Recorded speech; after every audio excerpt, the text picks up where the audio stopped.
আমরা এখন দেখি ঢাকা শহরে অনেক ক্ষেত্রে ছাইয়া গেছে, অলরেডি পোস্টার টোস্টার লাগে, অথচ আমরা পোস্টার নিষিদ্ধ ঘোষণা করেছি এখানে। আমরা এটা মিডিয়াতে জানিয়ে দিয়েছি, যদিও আমরা আসলে মিডিয়া প্রুভ হয় নাই, কিন্তু বিভিন্ন ছবি টবি দিয়েছে। এখন ধরেন এগুলো সরাইতে হবে আমাদের, এইগুলো সরাইতে হবে যত, কারণ এই ধরনের পোস্টার আমরা এলাও করবো না। আগে ভাগেই আমরা জানিয়ে দিচ্ছি, যারা লাগিয়েছেন দয়া করে নিজেরাই সরাইতে পারেন, এবং এটাই হবে ভদ্র আচরণ। এবং আর যাতে কেউ না পোস্টার না লাগান।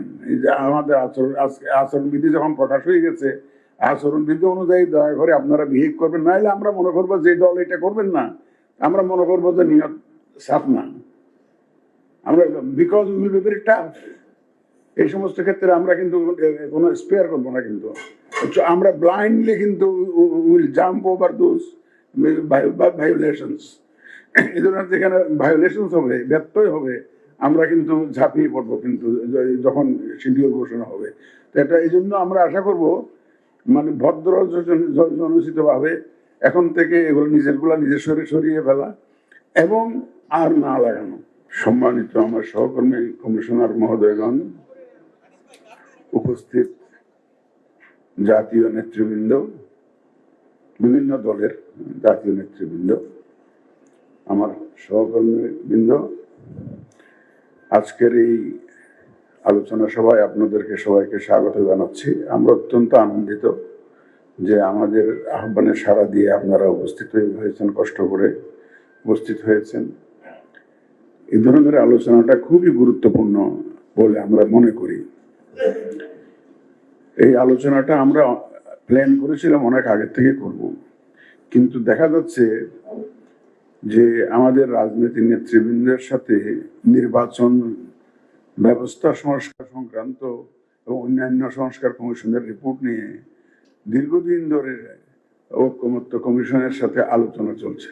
আমাদের নেতৃবৃন্দ, জাতীয় নেতৃবৃন্দ ওই আলোচনার মধ্যে ব্যস্ত আছেন, এবং সংস্কার কমিশন যখন রিপোর্ট দেয় তার আগে ওরা বিভিন্ন অংশীজনের সাথে আলোচনা করেছে, কিভাবে নির্বাচন হওয়া উচিত, কি ধরনের ব্যবস্থা থাকা উচিত, কি আইন কানুনের কিরকম সংশোধনী আনা উচিত, ইত্যাদি ইত্যাদি। বিভিন্ন স্টেক হোল্ডারের সাথে অন্তত 80+ মিটিং তারা বিভিন্ন স্টেক হোল্ডারের সাথে করে তারা সুপারিশগুলা করেছে। অনেক সুপারিশের সাথে আমরা একমত হয়েছি, অনেক সুপারিশে আমরা মন্তব্য দিয়েছিলাম যে এগুলা রাজনৈতিক ঐক্যমত্য প্রয়োজন। যেহেতু সরকারের একটা কমিশন, ঐক্যমত্য commission, headed by the honourable chief adviser, রাজনৈতিক দলের সাথে আলোচনা চালিয়ে যাচ্ছেন নির্বাচন ব্যবস্থা সংস্কার কমিশনের রিপোর্ট নিয়ে, তখন আমরা তো প্যারালেল আর একটা আলোচনা চালাইতে পারি না।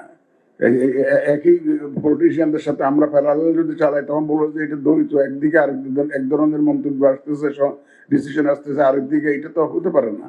এই জন্য আমরা ওয়েট করেছিলাম, অপেক্ষা করেছিলাম যে ঐক্যমত্য কমিশনের রেজাল্ট কি আসে। এই জন্য আমাদেরটা একটু পিছিয়ে গেছে।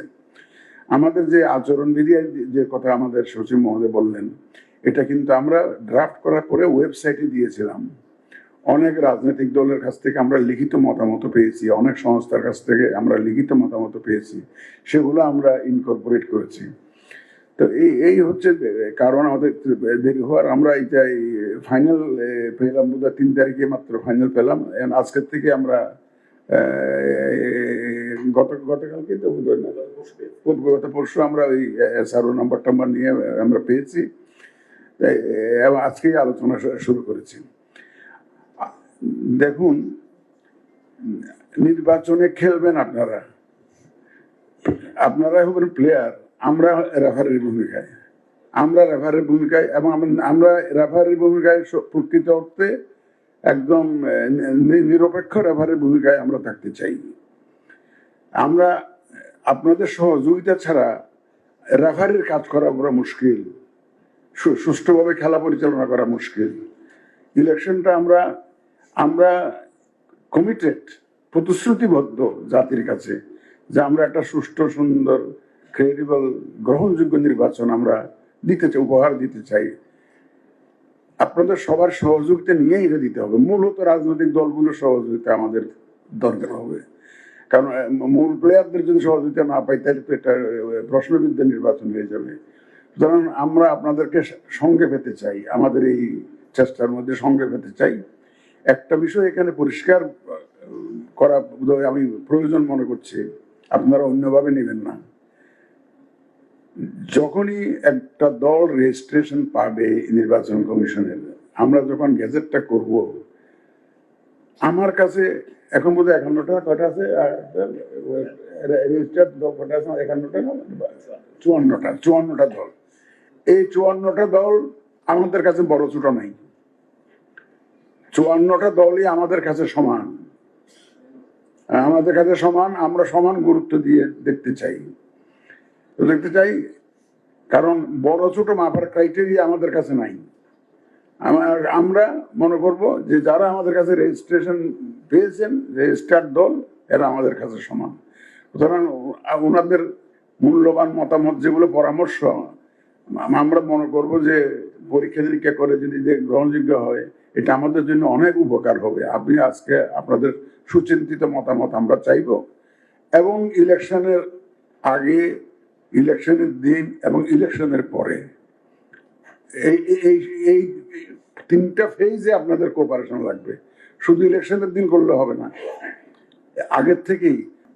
তো আমরা আপনাদের মূল্যবান পরামর্শ আমাদের খুবই কাজে লাগবে, এবং আপনাদের সহযোগিতা তো অবশ্যই আমরা আপনাদেরকে আমাদের সাথে পেতে চাই। একটা সুন্দর জাতীয় নির্বাচন এটা উপহার দেওয়ার জন্য আপনাদেরকে সাথে পেতে চাই। আমাদের অনেকগুলো অতিরিক্ত দায়িত্ব এসে পড়েছে। আমরা আউট অফ কান্ট্রি ভোটিং এর দিকে যাচ্ছি। আমাদের ইলেকশনের সাথে যারা জড়িত থাকবেন তাদেরকে ভোটের ব্যবস্থা করার চেষ্টা করছি। সরকারি চাকরিজীবী যারা ইলেকশনের দিন অন্যখানে পোস্টে থাকবেন, তারা কোনোদিন ভোট দিতে পারেন না, রিটার্নিং অফিসার ভোট দিতে পারেন না, তার ভোটের ব্যবস্থা করার আমরা চিন্তা করছি।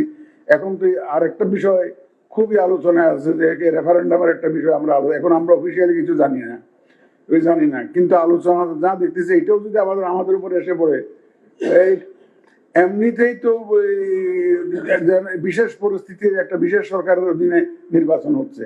এখন পরিস্থিতি একটা ভিন্ন ধর্মী, আপনারা সবাই জানেন, আমার বুঝিয়ে বলার দরকার নেই।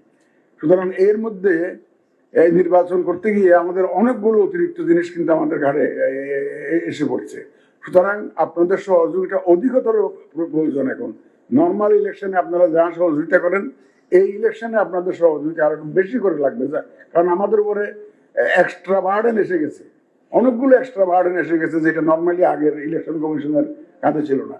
এই মুসিবত, যে সোশ্যাল মিডিয়ার যে মুসিবত, যে অপব্যবহারের যে মুসিবত, এই ব্যবহার করে যে একটা খুললে, মোবাইল খুললে দেখা যায় যে বিভিন্ন রকমের কথাবার্তা দিয়ে বোগাস জিনিস ছড়িয়ে দেওয়া আছে। এই জিনিস তো আগে ছিল না রে ভাই।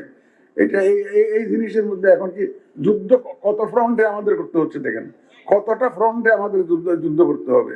এইগুলো আপনাদের সহযোগিতা ছাড়া আমরা পারবো না।